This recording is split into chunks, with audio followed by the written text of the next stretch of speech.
नमस्कार दोस्तों। तो आज आप लोग के क्लास 12 हिंदी का जो है चैप्टर 2 लेकर आया हूँ, जिसका नाम है उसने कहा था।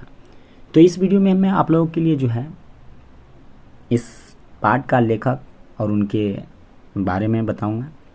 फिर इस पाठ से संबंधित कुछ महत्वपूर्ण जो नोट्स हैं वो भी लिखवाऊंगा, देख सकते हैं ये नोट्स हैं। उसके बाद जो है ऑब्जेक्टिव करवाऊंगा।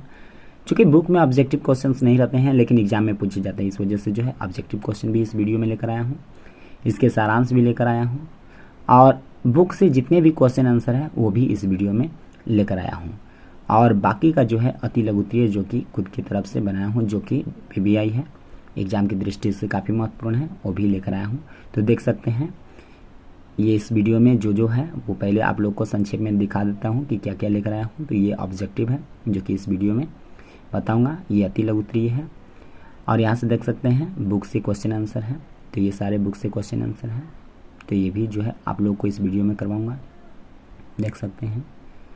ये जितने भी वीडियो में व्याकरण है हिंदी का भी लेकर आया हूँ, वो भी इसमें करवाऊंगा। तो आप लोग देख सकते हैं कि उसने कहा था का लेखक चंद्रधर शर्मा गुलेरी जी हैं। इनका जन्म 7 जुलाई 1883 को हुआ था और मृत्यु जो है 12 सितंबर 1922 को हुआ था। इनका स्थान जयपुर राजस्थान में पड़ता है। पिता का नाम पंडित शिवराम शास्त्री था। शिक्षा इनकी संस्कृत बचपन से पढ़ाई गई। तो ये सारे इनके बारे में दिए गए हैं और इनकी वृत्ति जो है, इनके संपादन और रचनाएं जो है दी गई हैं। फिर कुछ ये सब लहना सिंह जो है ये 77 सिख राइफल्स का जमादार थे। तो ये जब कुछ जो है सूबेदार हजारा सिंह, तो ये सूबेदार हजारा सिंह सूबेदार थे। वजीरा सिंह सिपाही था, महासिंह सिपाही था। ये सब जो है जो कि आप लोग के बुक में, हिंदी बुक में पढ़ने को मिलेगा। तो आप लोग को ये समझना होगा कि किरत सिंह कौन थे, उद्यमी सिंह कौन थे। तो इन सब के बारे में जो है कुछ नोट्स निकाल कर मैं इसमें डाला हूँ, ताकि आपको ये कहानी पढ़ने में और समझने में आसानी हो। तो इसके लिए जो है नोट्स कुछ इधर दे दिया हूँ। उसके बाद जो है इसके बारे में सारांश बताऊँगा, तो आप लोग को अच्छी तरह से समझ में आएगा। तो चलिए सारांश को पढ़ के बताता हूँ। उसने कहा था शीर्षक कहानी चंद्रधर शर्मा गुलेरी के द्वारा लिखी गई एक अमर कहानी है। यह एक बहुत ही मार्मिक कहानी है, जिसकी शुरुआत अमृतसर के भीड़ भाड़ बाजार से शुरू होती है। इस कहानी में 12 साल का एक लड़का और 8 साल की एक लड़की को तांगे के नीचे आने से बचाता है। लड़का लड़की से पूछता है, क्या तेरी कुरमाई हो गई है? लड़की धत कह के भाग जाती है। दोनों बाजार में अक्सर कभी सब्जी वाले तो कभी दूध वाले के यहाँ मिलते रहते हैं और लड़का बार बार उससे यही प्रश्न पूछता, क्या तेरी मगनी हो गई? लेकिन एक दिन सच में उसकी सगाई हो जाती है तो लड़का बहुत ही उदास हो जाता है। 25 साल के बाद वही लड़का सेना में भर्ती होता है, जिसका नाम लहना सिंह होता है। वह अंग्रेजों की तरफ से फ्रांस में लड़ने जाता है। वहीं पर सेना में उसे सूबेदार हजारा सिंह, वजीरा सिंह और बोधा सिंह के बीच दोस्ती होती है। एक बार सूबेदार हजारा सिंह के बुलाने पर लहना सिंह सूबेदार के घर जाता है, तो सूबेदारनी लहना सिंह को पहचान लेती है और उसे बुलाकर कहती है कि जिस प्रकार तुमने मेरी बचपन में मेरी जान बचाई थी, वैसे ही तुम मेरे पति और बेटे को युद्ध में रक्षा करना। तीनों देश से दूर यूरोप की भूमि पे पहुंचते हैं और लड़ाई के उस मैदान में चुपके से लहना सिंह, हजारा सिंह और बोधा सिंह का ध्यान रखते हैं।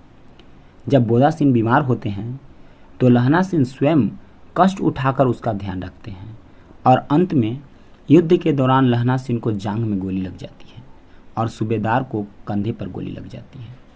तो लहना सिंह अपनी जान की परवाह न करते हुए वह सूबेदार और उसके बेटे को घायल वाले सैनिक के गाड़ी में हॉस्पिटल पहुंचवाकर सूबेदार का जान बचाते हैं। और इस प्रकार से लहना सिंह सूबेदारनी के बोल की लाज रख लेता है। अंततः लहना सिंह की युद्ध में मृत्यु हो जाती है। इस प्रकार से यह कहानी निश्चल प्यार, प्रेम, देशभक्ति की भावना को दर्शाता है। अब देखिए इसमें इसका जितना भी ऑब्जेक्टिव क्वेश्चन आंसर है तो वो करवाऊंगा। देख सकते हैं पहला क्वेश्चन है, चंद्रधर शर्मा गुलेरी का जन्म किस सन में हुआ था? तो इसका आंसर दिया गया है 25 जुलाई 1883 को। अगला क्वेश्चन है, चंद्रधर शर्मा गुलेरी जी प्रसिद्ध कहानी कौन सी है? तो यहाँ पर दिया गया है, तो जितने भी ऑप्शन दिए गए हैं ये सभी होंगे। अगला क्वेश्चन है, ऐसे बम्बू काट वालों के बीच में होकर चौक की एक दुकान पर कौन आ रहा था? तो आंसर होगा दोनों। अगला क्वेश्चन है, उनके बालों और उसके ढीले सूथने से क्या जान पड़ता था कि दोनों क्या थे? तो इसका आंसर है सिख, दोनों सिख थे। अगला प्रश्न है, लड़का अपने मामा के केस धोने के लिए क्या लेने आया था? तो इसका आंसर है दही।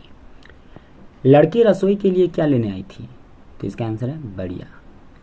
अगला क्वेश्चन है, लहना सिंह लपटन की जेबों से 3-4 लिफाफे और एक क्या निकाले थे? डायरी। अगला प्रश्न है, 3 महीने पहले एक तुर्की लहना सिंह के गांव आया था। तो इसका आंसर है मौलवी। अगला प्रश्न है, तुर्की मौलवी औरतों को बच्चे होने का खाली जगह बांटता था। क्या बांटता था? तो ताबीज बांटता था।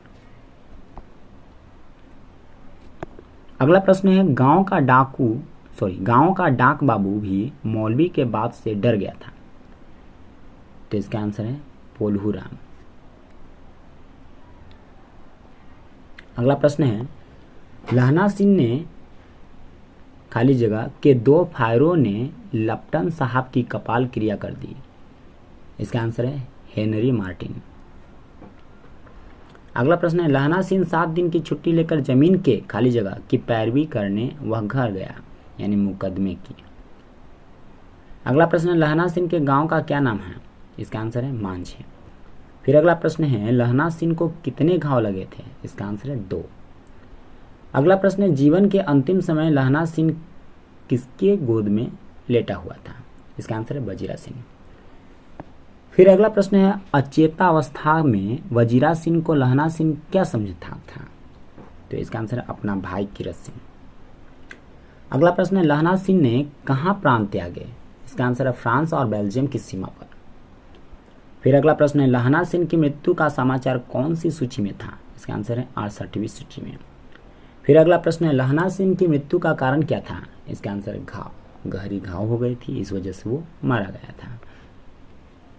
गोली तो कब की लग चुकी थी, लेकिन घाव की वजह से वो मर गया था, क्योंकि वो हॉस्पिटल नहीं पहुंच पाया था। फिर अगला प्रश्न है, लहना सिंह किस रेजिमेंट का जवान था? तो इसका आंसर है 77 सिख राइफल्स का जमादार था। अगला प्रश्न है, चंद्रधर शर्मा के पिता का क्या नाम है? इसका आंसर है शिवराम शास्त्री। फिर अगला प्रश्न है, लहना सिंह ने किसकी रक्षा की? तो इसका आंसर है बोधा सिंह और हजारा सिंह की। फिर अगला प्रश्न है, वो प्रश्न पार हो गया, तो आप लोग पढ़ लीजिएगा। फिर अगला प्रश्न है, सूबेदार ने खाई का पहरा बदलने की जिम्मेदारी किसे दी? इसका आंसर है महासिंह को। फिर अगला प्रश्न है, सिगरी में कोयले डालने का कार्य किसे दिया गया? इसका आंसर है उद्यमी सिंह को। फिर अगला प्रश्न है, तुम राजा हो, मेरे मुल्क को बचाने आए हो, ऐसा कौन कहते हैं? तो इसका आंसर है फिरंगी में। फिर अगला प्रश्न है, पंडित चंद्रधर शर्मा गुलेरी जी ने समालोचक मासिक पत्र का भार कब संभाला? इसका आंसर है 1902। फिर अगला प्रश्न, उसने कहा था का प्रकाशन कब हुआ था? इसका आंसर 1915 में सरस्वती पत्रिका में। फिर अगला प्रश्न है, गुलेरी जी की प्रथम कहानी सुखमय जीवन का प्रकाशन कब हुआ था? तो इसका आंसर 1911 भारत मित्र पत्र में। फिर अगला प्रश्न, उसने कहा था कहानी किसकी पृष्ठभूमि पर लिखा गया था? तो इसका आंसर है प्रथम विश्व युद्ध में। फिर अगला प्रश्न है, the Jaipur observatory and it's builders किसकी रचना है? तो इसका आंसर है चंद्रधर शर्मा कैप्टन गैरेट के साथ। फिर अगला प्रश्न है, जयपुर वेधशाला के जीर्णोद्धार का कार्य गुलेरी जी कितने वर्ष की उम्र में संभाला? तो इसका आंसर है 20 वर्ष। अगला प्रश्न, उसने कहा था नायक कौन था? तो इसका आंसर है लहना सिंह। फिर अगला प्रश्न, उसने कहा था कि नायिका कौन थी या कौन है? तो इसका आंसर है सूबेदारनी। फिर अगला प्रश्न है, लड़का और लड़की का मिलन कहाँ पर होता है? तो इसका आंसर है अमृतसर की चौक की एक दुकान पर। अगला प्रश्न है, लड़की कहाँ की रहने वाली थी? इसका आंसर है मगरे। फिर अगला प्रश्न है, लड़का और लड़की दोनों किसके यहाँ आए हुए थे? इसका आंसर है मामा। अगला प्रश्न है, बोधा सिंह का देखभाल कौन कर रहा था? तो इसका आंसर है लहना सिंह। फिर अगला प्रश्न है, लपटन साहब जेब से क्या निकाले? इसका आंसर है 3 गोले। फिर अगला प्रश्न है, लहना सिंह ने लपटन साहब को किसकी कहानी सुनाई? तो इसका आंसर है मौलवी की। फिर अगला प्रश्न है, सिखों में कितने प्रिय प्राण गए, इसका आंसर है 15। अगला प्रश्न है लहना सिंह के तरफ कितने सैनिक थे, इसका आंसर है 8। फिर अगला प्रश्न है कितने जर्मन सैनिक जमीन पर पड़े हुए थे, इसका आंसर 63। फिर अगला प्रश्न है लहना सिंह किस पद पर था, तो इसका आंसर है जमादार के पद पर। फिर अगला प्रश्न है लहना सिंह की मृत्यु किसकी गोद में हुई, इसका आंसर है वजीरा सिंह। फिर अगला प्रश्न है पलटन का विदूषक कौन था, इसका आंसर है वजीरा सिंह। फिर अगला प्रश्न है सिख राइफल्स के जमादार लहना सिंह का नंबर क्या था, इसका आंसर है 77। अगला प्रश्न है सरकार ने सूबेदार को जमीन कहाँ दी है, इसका आंसर है लायलपुर में, यानी लायलपुर में। अगला प्रश्न है गुलेरी जी का जन्म कहाँ हुआ था, इसका आंसर है जयपुर राजस्थान। फिर अगला प्रश्न है सुखमय जीवन किसकी रचना है, तो इसका आंसर है चंद्रधर शर्मा गुलेरी की। फिर अगला प्रश्न उसने कहा था कहानी कब प्रकाशित हुई, इसका आंसर है 1915 में। फिर अगला प्रश्न कछुआ धर्म किसकी कृति है, इसका आंसर है चंद्रधर शर्मा गुलेरी की। अगला प्रश्न पुरानी हिंदी रचना है, तो इसका आंसर है चंद्रधर शर्मा गुलेरी, उन्होंने ही लिखा था। अगला प्रश्न कौन सा निबंध गुलेरी रचित नहीं है, इसका आंसर है मजदूरी और प्रेम। फिर अगला प्रश्न है कुरमाई का क्या अर्थ होता है, तो इसका अर्थ होता है मंगनी। अगला प्रश्न है बोधा कौन था, इसका आंसर है हजारा सिंह का बेटा। फिर अगला प्रश्न है चंद्रधर शर्मा गुलेरी की कहानी कौन सी है, इसका आंसर है उसने कहा था। फिर अगला प्रश्न है गुलेरी जी किस गांव के मूल निवासी थे, इसका आंसर है गुलेर। फिर अगला प्रश्न कौन सी कहानी चंद्रधर शर्मा गुलेरी की लिखी हुई नहीं है, इसका आंसर है कफन। फिर अगला प्रश्न है सामने से नहाकर आती हुई किसी वैष्णवी से टकराकर लड़का ने उसकी उपाधि पाई, किसकी उपाधि पाई, आंसर अंधे की। फिर अगला प्रश्न है कितने दिनों तक पलक नहीं झपकी, आंसर 4। अगला प्रश्न है वजीरा तुम खाली जगह जन बाल्टियां लेकर खाई का पानी बाहर फेंको, इसका आंसर है 4। अगला प्रश्न है आज तक मैं उसे नहीं समझा सका सिख क्या नहीं पीते हैं, तो इसका आंसर है तंबाकू। अगला प्रश्न है विलायत से फिरंगी में बुन बुन की जर्सी किसके लिए भेज रही है, इसका आंसर है लहना सिंह। अब उसके बाद जो है क्वेश्चन आंसर है, तो ये अति लघु उत्तरीय क्वेश्चन आंसर है जो कि बुक से नहीं है लेकिन एग्जाम में पूछे जाते हैं, इसलिए जो है इसे मैंने आप लोगों के लिए तैयार किया हूँ, जो कि एग्जाम की दृष्टि से काफ़ी ही महत्वपूर्ण है। तो देख सकते हैं चौथा प्रश्न कीरत सिंह कौन था, तो आप लोगों को पता है जो कि कहानी में बताया हूँ कि लहना सिंह का भतीजा था। उसने कहा था कैसी कहानी है, तो फ्लैशबैक स्टाइल पर आधारित कहानी है। तो इस तरह से जितने भी प्रश्न देख सकते हैं। अब उसके बाद जो है यहाँ से बुक से है, जो कि आप लोगों के बुक से क्वेश्चन है वो यहाँ से है 1 से। तो पहला प्रश्न उसने कहा था कहानी कितने भागों में बटी हुई है, कहानी के कितने भागों में युद्ध का वर्णन है, तो देख सकते हैं इसका आंसर दिया गया है। फिर अगला प्रश्न कहानी के पात्रों की एक सूची तैयार करें, तो यहाँ सूची है।